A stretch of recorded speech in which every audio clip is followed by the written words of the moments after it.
প্রিয় দর্শক, প্রীতি নিন, শুভেচ্ছা নিন। আপনাদের সামনে হাজির হয়েছি আমি একা নয়, দ্বৈতভাবে। আমার সঙ্গে মুখোমুখি হয়েছেন আজকে। নমস্কার, আমি তরুণ ঘোষ।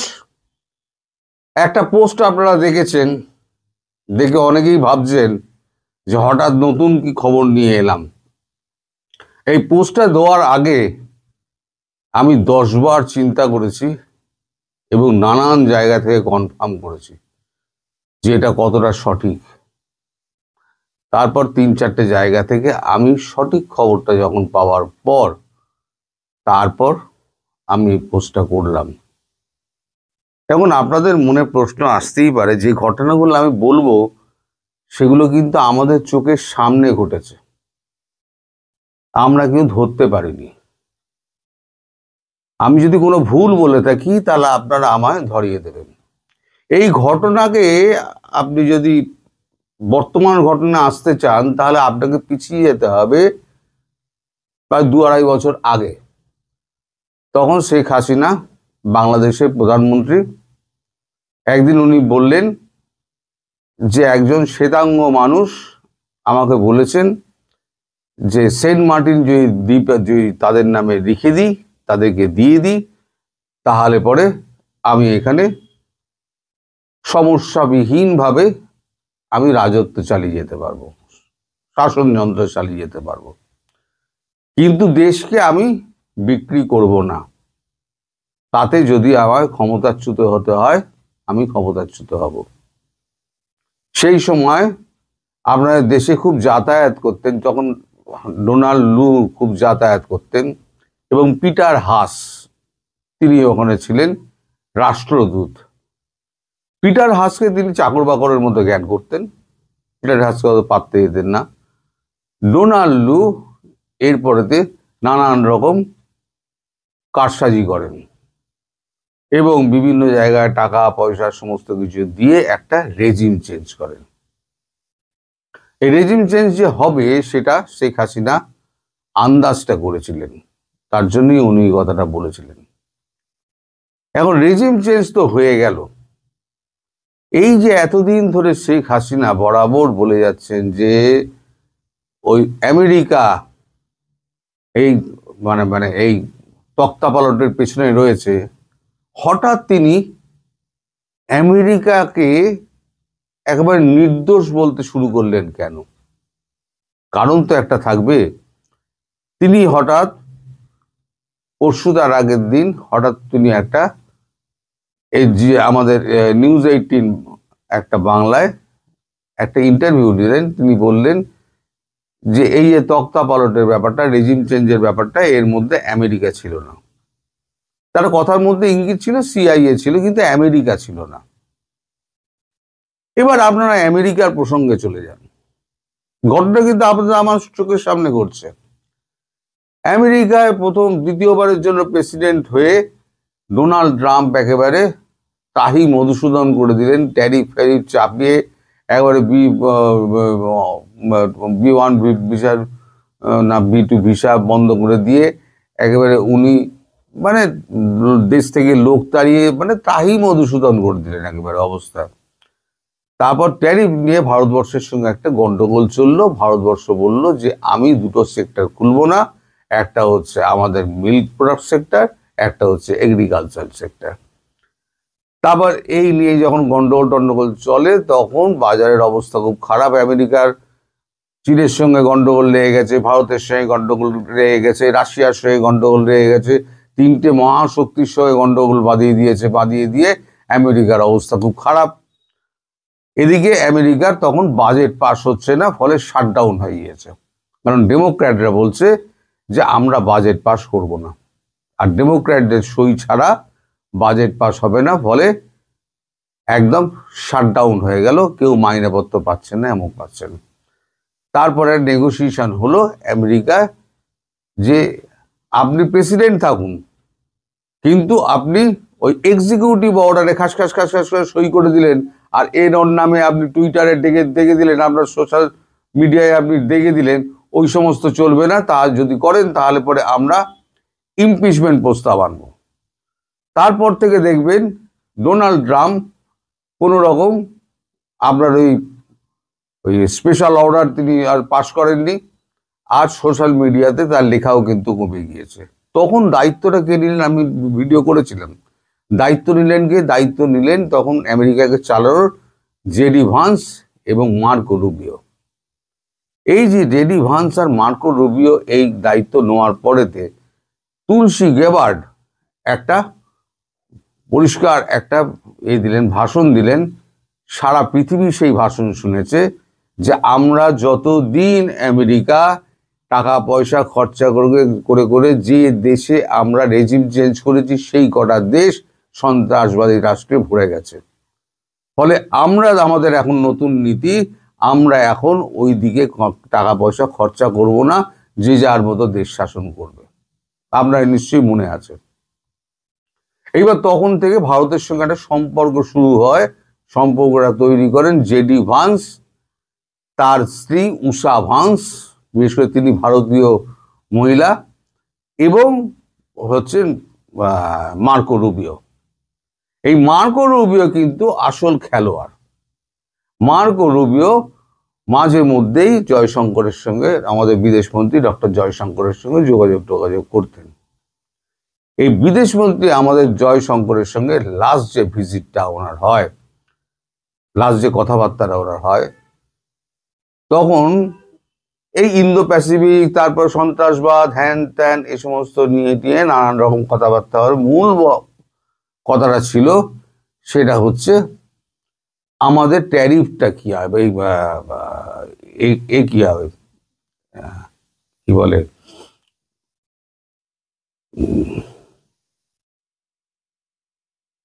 আমাদের চুক্তিটা কি হবে, এই যে আমাদের যে চুক্তিটা যেটা আটকে আছে সেই চুক্তিটা কি হবে। তখন ভারতবর্ষ বলে যে এই চুক্তি কিন্তু হবে না যতক্ষণ না পর্যন্ত আপনারা বাংলাদেশ থেকে পা তুলে নেবেন। এটা আমি বরাবরই বলেছিলাম, পা তুলে না নেওয়া পর্যন্ত ওই এগ্রিমেন্ট কিন্তু হবে না। তখন বলেন যে আমরা কিভাবে বাংলাদেশ থেকে পা তুলতে পারি? আপনাদের নোংরা, আপনারা যেটা ঘেটেছেন সেটা আপনারা সামলাবেন, আপনারাই করবেন, এটা আপনাদের দায়িত্ব, আপনারা কিভাবে করবেন আপনারা দেখুন। তখন দুজনের মধ্যে একটা কথাবার্তা হয়। কথাবার্তা হওয়ার পর তারপর ঠিক হয় যে শেখ হাসিনার সঙ্গে মার্কো রুবিও কথা বলবেন। জয়শঙ্কর এই বুদ্ধিটা দেন যে আপনি যদি শেখ হাসিনার সঙ্গে কথা বলেন সমস্যার সমাধান হলেও হতে পারে। তখন একটা টেলিফোনিক কনভারসেশন হয় শেখ হাসিনার সঙ্গে, এবং শেখ হাসিনার সঙ্গে মার্কো রুবিও কথা বলেন। কথা বলার পর দেখবেন, কথা বলার আগে, মার্কো রুবিওর সঙ্গে কথা বলার আগে শেখ হাসিনার টোন যা ছিল, মার্কো রুবিওর সঙ্গে কথা বলার পর শেখ হাসিনার টোন সম্পূর্ণ উল্টে গেল। তার মানে এমন কিছু কথা শেখ হাসিনার সঙ্গে মার্কো রুবিওর হয়েছে থ্রু জয়শঙ্কর, যাতে শেখ হাসিনা বুঝতে পারছেন যে মার্কিন যুক্তরাষ্ট্র এখন ইউনূসের পেছনে আর নেই। মার্কিন যুক্তরাষ্ট্র পুরো বাংলাদেশ থেকে সরে গেছে এবং হাসিনাকে সাপোর্ট করছে। এবং হাসিনা তখন জিজ্ঞেস করেন, আমার যা শোনা কথা, হাসিনা তখন জিজ্ঞেস করেন যে আমি তাহলে কবে নাগাদ কিভাবে দেশে ফিরব? তখন মার্কো রুবিও বলেন যে আপনি এখনো পর্যন্ত রিজাইন করেননি, আপনি প্রধানমন্ত্রী হিসেবেই ফিরবেন।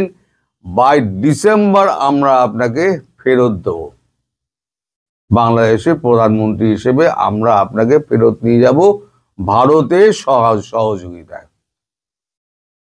এই যে আমি বলেছি না ডিসেম্বর, এইটা আমার কানে এসেছিল। এই কথাটা কিন্তু মার্কো রুবিওর কথা, যেটা উড়ে উড়ে আমার কানে এসেছিল, কিন্তু পেছনের গল্পটা আমি জানতাম না যে ভেতরে ভেতরে এই কাণ্ডটি ঘটেছে। এই মার্কো রুবিওর সঙ্গে শেখ হাসিনার কথা, শেখ হাসিনার কথা পর শেখ হাসিনা তারপরে তো একটা সংবাদপত্রে একটা বিবৃতি দিলেন যে হ্যাঁ আমেরিকা এর পিছনে ছিল না। এই যে 180 ডিগ্রি পরিবর্তন, এটা তো একদিনে হঠাৎ হয়নি। এই 180 ডিগ্রি পরিবর্তন কিন্তু আপনারাও দেখেছেন আমিও দেখেছি, কিন্তু সবই আমাদের চোখের সামনে ঘটেছে, আমরা কিন্তু ধরতে পারিনি। কূটনীতির খেলা এমনই খেলা, এই কূটনীতির খেলা ধরা খুব মুশকিল। যারা কূটনীতি নিয়ে কাজ করে না, তারা 20 কদম 25 কদম বলি না এগিয়ে ভাবে, তা 20 কদম 25 কদম এগিয়ে ভেবেছে। এখন ট্রাম্প ইচ্ছে করলেও, আর ট্রাম্পের তো ইচ্ছে নেই, প্রথম কথা হচ্ছে ট্রাম্পের এই ইউনূস সম্পর্কে কোনো রকম ইচ্ছেই নেই, ইউনূসকে তারাও তো পছন্দও নয়, এখন বাধ্য হয়ে ডিপ স্টেটের জন্য করতে হতো। কিন্তু ডিপ স্টেট কিন্তু অ্যাক্টিভ, আমি এটা বলে যাচ্ছি, ডিপ স্টেট কিন্তু অ্যাক্টিভ। কিন্তু যেহেতু মার্কো রুবিও এবং জেডি ভান্স এবং কংগ্রেস এবং রিপাবলিকান ডেমোক্র্যাট সব একসঙ্গে হয়ে গিয়েছে, ফলে আমাদের ভারতবর্ষের মতো একটা শক্তিধর একটা মানে তৈরি হয়ে গিয়েছে আমেরিকার মধ্যে। আমেরিকাকে পুনর্গঠন করতে গেলে সবাই বুঝেছে যে আমেরিকাকে এক হতে হবে। আমেরিকা যদি এক না হয় তাহলে পরে এই আমেরিকাকে অর্থনীতিকে বাঁচানো যাবে না, কারণ আমেরিকার অর্থনীতির ধার কিন্তু 37 ট্রিলিয়ন ছিল, 37 ট্রিলিয়ন থেকে 39 ট্রিলিয়ন না 40 ট্রিলিয়নে অলরেডি পৌঁছে গিয়েছে। আর যদি ট্রাম্পের হাতে ক্ষমতা থাকে আরো 2.5 বছর, তাহলে এটা অন্তত 45 ট্রিলিয়ন কি 847 ট্রিলিয়নে গিয়ে পৌঁছাবে। ফলে দেশ কি বাঁচাতে গেলে, আমেরিকাকে সুপার পাওয়ার হিসেবে বেঁচে থাকতে হলে ট্রাম্পকে সাইড করে দিয়ে আমরা সবাই মিলে জোট বেঁধে দেশটা চালাই, এই হচ্ছে ব্যাপার। এখন এই যে কথাটা, এই যে ডিসেম্বরের মধ্যে শেখ হাসিনা বাংলাদেশে ফিরবে অ্যাজ প্রাইম মিনিস্টার, এই কথাটা কিন্তু হচ্ছে মার্কো রুবিওর কথা, যে কথাটা আমি আপনাদের বলেছি। উড়ো উড়ো খবর আমার কাছে এসেছিল, সেই খবরের ভিত্তিতে আমি বলেছি, কিন্তু খবরের ভিতরের জিনিসটা আমি জানতাম না, যেটা আজকে আপনাদেরকে আমি শেয়ার করলাম। এখন এই ঘটনাগুলো দেখুন আপনারা পর পর চোখের সামনে, যদি কোনো ভুল আমি বলে থাকি তাহলে আপনারা আমায় ধরিয়ে দেবেন। এই ঘটনাগুলো সব কিন্তু আপনারা আমার চোখের সামনে ঘটেছে, কিন্তু আমিও ধরতে পারিনি, আপনারাও ধরতে পারেননি, কিন্তু ভেতরে ভেতরে খেলাটা হয়ে গিয়েছে। এখন দেখছেন এই যে আজকে তো শুনলাম কয়েকটা ছোটখাটো ঝামেলা হয়েছে, এবং আপনাদের ওই জুলাই স্মৃতি কতগুলো পুড়িয়ে দিয়েছে, তারপরে কি বাস ট্রাম জ্বলেছে, কিন্তু শেখ হাসিনা কিন্তু এখন বিবৃতি দিচ্ছেন, খুব নরম বিবৃতি দিচ্ছেন, সেইভাবে বিবৃতি দিচ্ছেন না। কারণ ভারত থেকে বলা হয়েছে আপনি যে শাটডাউন যেটা করেছিলেন, এই বন্ধ যেটা ডেকেছিলেন, হরতাল যেটা ডেকেছিলেন, সেইটার এত সাড়া আপনি পেয়েছেন, তাতে বুঝে গেছেন আপনি দেশের মানুষ আপনার সঙ্গে আছে। আর দেশকে উত্তপ্ত করলে হবে কি, দেশের মানুষ আপনার বিরুদ্ধে চলে যেতে পারে। ফলে এর থেকে বেশি এগোনোর দরকার নেই, আপনি দেশের পাস বুঝে গেছেন, আপনি ছেড়ে দিন। আর আমার যা মনে হয়, আমার যা রিডিং, এই যে 17 তারিখ কেউ সাহস করে, কোনো জাজ সাহস করে ওই চূড়ান্ত রায় দেবে না, আর যদি দেয় তাহলে বোকার মতো রায় দেবে, কারণ এই রেজিম থাকবে না। এই ইউনূস যে কোনো দিন পালাবে, ইউনূসের সব পথ বন্ধ, ইউনূস যে কোনো দিন পালানোর চেষ্টা করবে, অথবা ইউনূস স্টেপ ডাউন করে কোথাও একটা চুপ করে বসে থাকবে, রাষ্ট্রপতির হাতে ক্ষমতা দিয়ে দেবে। তখন যখন শেখ হাসিনা দেশে গিয়ে বসবেন, তখন এই জজ কি ছাড়া পাবেন? যিনি ফাঁসির অর্ডার দিচ্ছেন অবৈধভাবে, তিনি কি ছাড়া পাবেন? জজ সেটা জানেন না, জজ সেটা খুব ভালো করে জানেন। ফলে জাস্টিস যিনি থাকবেন তিনিও কিন্তু ভেবে চিন্তে কথা বলবেন, অনেকটা ভেবে চিন্তে। আর এই কারণেই এই যে আপনাদের এনএসএ খলিলুর রহমানের কেসটা গেছে, খলিলুর রহমান খুব অপমানিত হয়ে আপনাদের দেশ থেকে চলে গেছিলেন। উনি তার ঘনিষ্ঠ মহলে বলেছেন যে আমি গিয়ে এত অপমানিত হয়েছি, আমার সঙ্গে যখন কথা হতো তখন উনি আমার মুখের দিকে, মানে ডক্টর ইউনূস মুখের দিকে চেয়ে কথা বলতেন না, উল্টো দিকে চেয়ে কথা বলতেন। তিনি রাগ করে ফিরে গিয়েছেন। এবার ভারত যখন ডেকেছে, এই কনক্লেভে ডেকেছে, বলে যে লুপসে পুষছে কাউকে আমরা চাই না। আমরা যদি চিনি, অজিত দোভাল বলেছেন, আমরা চিনি একমাত্র একে খলিলুর রহমানকে পাঠাতে হবে। তাই খলিলুর রহমানের হাতে পায়ে ধরে খলিলুর রহমানকে ডেকে আনা হয়েছে। ডেকে এনে এবার তাকে একটুখানি বলে টলে এবার তার সঙ্গে মিটিং ফিটিং করে তাকে দিয়ে একটা বার্তা পাঠানোর চেষ্টা করে, কিন্তু বার্তা যা পৌঁছানোর বার্তা পৌঁছে গেছে। এবং খলিলুর রহমান ওখানে গিয়ে মার্কো রুবিওকে সমস্ত কিছু বলে দিয়েছেন, A to Z। ইউনূস কত টাকা মেরেছে, ইউনূসের সহচরেরা কত টাকা মেরেছে, দেশের কি অবস্থা, সমস্ত সমস্ত কিন্তু একদম পরিষ্কার বলে দিয়েছে। ফলে এবার আপনারা বুঝুন যে আমেরিকার বুকে মানে এখন মানে আমাদের ইউনূসের কি অবস্থা। আমেরিকায় কোনোদিন জায়গা পাবে? আমেরিকায় কোনোদিন জায়গা পাবে না। খলিলুর রহমান একদম ড্যাংটো করে দিয়ে চলে এসছে।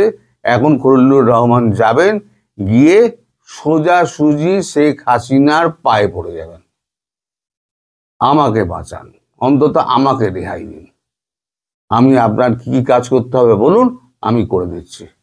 এই হলো ব্যাপার। আমি কতটা পরিষ্কার করতে পারলাম আমি জানি না, তবে যে ঘটনা চোখের সামনে আমাদের ঘটেছে সেই ঘটনাটুকুই আপনাদের আমি ব্যাখ্যা করলাম।